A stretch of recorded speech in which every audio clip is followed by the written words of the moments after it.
20 سنة من التنافسية.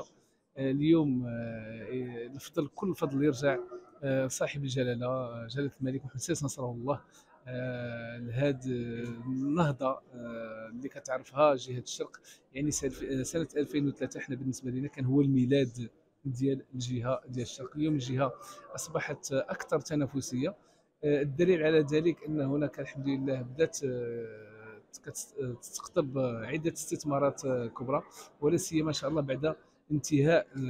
بعد الانتهاء من المشروع الضخم، المشروع الملكي، وهو ميناء الناظور غرب المتوسط، اللي غادي يكون واحد القاطرة للجهة، واللي غادي يخلينا في واحد التنافسية ليس فقط بالنسبة لجهة الشرق ولكن على مستوى الدولي. اليوم الجهه كتنخرط في هذه المشاريع هذا، والدليل انها كتقدم جميع المساعدات للمستثمرين.